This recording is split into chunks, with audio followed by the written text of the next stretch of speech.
Hey, remember me? If not, go and check out the first part of my story. The time my apartment burned down. But my college crush invites me to live at her place with my sister. And if you're here to hear the rest of it, buckle up. Because this time, things get crazy. Rachel had asked me out on a date, and I couldn't have been more excited. I was sweating like crazy. I was so nervous. She was the girl of my dreams, and she had been the one to ask me out. I still couldn't believe that this was happening, and I don't think I believed that it was all real until we were sitting at the table of the restaurant. Rachel looked so beautiful, and she was smiling brightly as soon as we were seated. "I missed you," she said as soon as we were alone. "I was only gone for a few hours." "That was a few hours too many. I've been wanting to ask you out on this date for a few weeks, if I'm being honest." It was shocking to hear those words from someone that I'd liked so long. If I would have known you've liked me, I would have asked you out a lot sooner. I've been admiring you since we started working together. "Well, we're both here now, and that's all that matters." We quickly started an easy conversation, laughing about work stories and just enjoying one another's company. It was the most fun that I'd had in a while, and I was so glad that Rachel was with me to experience it. Little did we both know that the entire evening was about to get thrown upside down. It was right when our waiter was placing our plates onto the table when someone scurried up to our table. I'm so sorry," they exclaimed to us. Rachel and I both gave the employee a look, confused as to why they were apologizing and making a scene. There was nothing wrong, and we were just enjoying our date. I didn't realize that you had a 3-person reservation." "We didn't," Rachel responded. "We checked the booths, and it said that you did. The 3rd person just arrived now, and we've set up a table in one of our private rooms to compensate for the mistake." We were both confused, but got up when urged to, and led to a different room. It was a private dining room with only one table that was separated from the rest of the other diners. And there, sitting at the table, was Victoria. She was dressed up nicely, wearing an expensive dress and heavy makeup. She looked like she was going out for a date. "Victoria?" Rachel exclaimed. "What are you doing here?" "You made a reservation for us, remember?" she asked. She feigned innocence, as if she didn't know what was going on.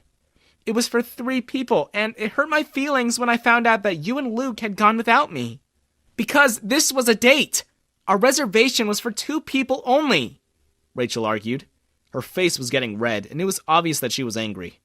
I was just uncomfortable, looking between the 2 girls. What was a date? Surely not this. You told me that you didn't even like him that way, and that you wanted me to tag along to make sure that he didn't think this was a date. You know that's not true. You're just trying to sabotage me because you thought he was cute when you first met him. You're just jealous that he didn't immediately fall for your looks." The atmosphere was escalating. I had never had 2 girls fight over me before. It was starting to get more heated, and I took a step back to distance myself from the fight that was about to happen. "I don't know what you're talking about. You're just saying things because you're jealous of me, and you always have been.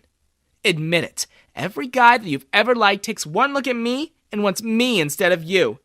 You're just desperate to keep us apart. You're delusional. You're just a loser and an ugly sister." I had to do something. They were about to get physical with one another, and I didn't want to cause that kind of trouble for the restaurant. So I stepped in between them, holding my hands out. "Now, let's calm down," I tried. "Do you like her more than me?" Victoria demanded. "You were flirting with me earlier, so I know you don't like her." "Oh, shut up, Victoria. He was flirting with you because he felt bad for you." "That's not true. Right, Luke?" Victoria was batting her eyelashes at me, grabbing at my arm. I didn't want to be mean, but it was true that I wasn't interested in her, and so I took a step back. "You're all sorts of crazy," Rachel shouted. One of the waiters came in to see what the trouble was about. I sent him a pleading look to help me, but he took one look at the situation and turned, walking out, leaving me to deal with the 2 girls alone. "All right, let's just sit down and try to enjoy this meal," I finally said, turning their attention back to me. "I came to have a nice dinner, so let's not fight." There was an obvious miscommunication here. "I don't think there was any kind of—" I gave Rachel a look to cut her off. We wouldn't be able to escape Victoria and whatever stunt she was trying to pull if we gave in to her antics. And so, the three of us took our seats at the table and descended into awkward silence. "So," Victoria finally said, "you think that I'm pretty enough to be a model?" It was the same conversation that I'd had with her before. "I guess." "I went through some of your things," she proclaimed, "and I'm very interested in spending more time with you. How about you and I go out for dinner? Just the two of us tomorrow. Take me out?" "You went through some of my things?" "Your shirts are very comfortable." I shivered, realizing that she just admitted to digging through my things and wearing my clothes. She was acting as if that was completely normal. "You smell great, too." "This is ridiculous," Rachel suddenly exploded. She stood from her seat. "I can't believe that you would try and purposely make me unhappy." "That's not what I'm trying to do. You just can't see that he's not interested in you. He's interested in me." Victoria still seemed set on the vision that we were going to end up together. "I don't like you." I finally stepped in. "I'm sorry if I led you on, but I don't like you. I like Rachel." But you said that I was pretty." "And I wasn't lying, but that doesn't mean I like you." "Don't be silly. Of course it does. You can't just tell a girl she's pretty and then claim you're not interested in her." "I think Rachel's pretty, but that's not the reason that I like her," I pointed out. "I like her because she's kind and she's funny. We have amazing conversations together, and I enjoy spending time with her." "But you love the time we spend together." "I spent 5 minutes with you. That was all. I don't know how you thought that I liked you in those 5 minutes, but there was nothing to talk to you about. I was sad because of a misunderstanding, and I wanted to get away from you as fast as possible." Those words seemed to put everything in perspective for Victoria, and she stormed out of the room without another word. I felt bad. Of course I did. I never meant to hurt or lead anyone on. I didn't think that a little flirting was going to create a situation like this.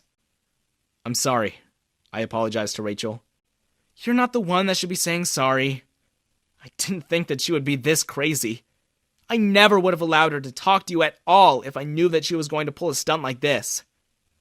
"We should get out of here. I don't want to be here any longer."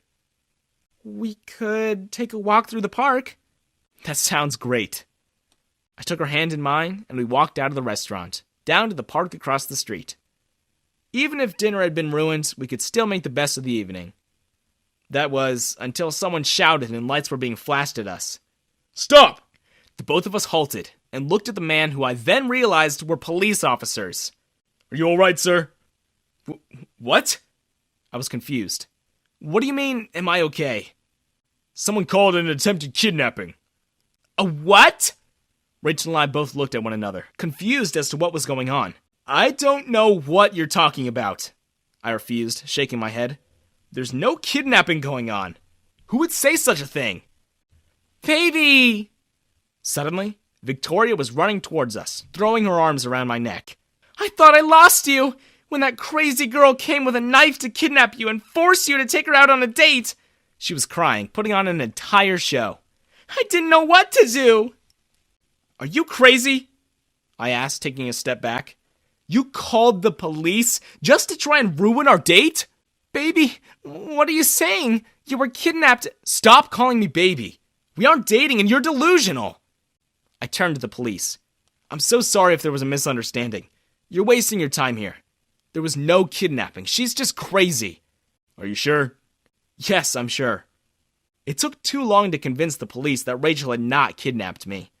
They seemed to believe Victoria over the two of us. But eventually, I got them to leave.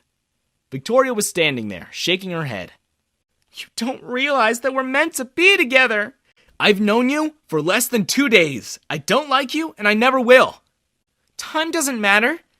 We were made for each other. Can't you feel it?" "We're leaving to enjoy our date without you. Don't follow us," I replied, turning and holding Rachel's hand once more, walking away from Victoria, who was now crying and screaming. I didn't think that she would turn out to be as crazy as she was. I felt bad that Rachel had to go back to their shared apartment after that. I decided to stay at a hotel for the time being. Rachel and I attempted to go on several more dates after that, but every time we did, Victoria would show up, or someone else would. One time, she even attempted to kidnap me herself, just to get me to go out with her. It's been really hard, and I don't know what I did to lead her on so much to the point of her obsession. She shows up to work to cause a scene. She follows me around the city, and it's really hard to be with Rachel when her sister's constantly hanging over our shoulder. I like her, but I don't know how much more of this I can take. Just this morning, I found a package waiting for me, and it was a shirt that I'd been missing for weeks, covered in lipstick and perfume. Victoria is crazy, and I have no idea what to do. Do I stop seeing the girls of my dreams? I don't want to give up on us, but this is ridiculous. I'm scared for my safety. How do I get Victoria to see that I don't like her and that we're not destined to be together? Please, help me. And if you ever see this girl, don't be fooled by her pretty appearance. She's too crazy to be worth it.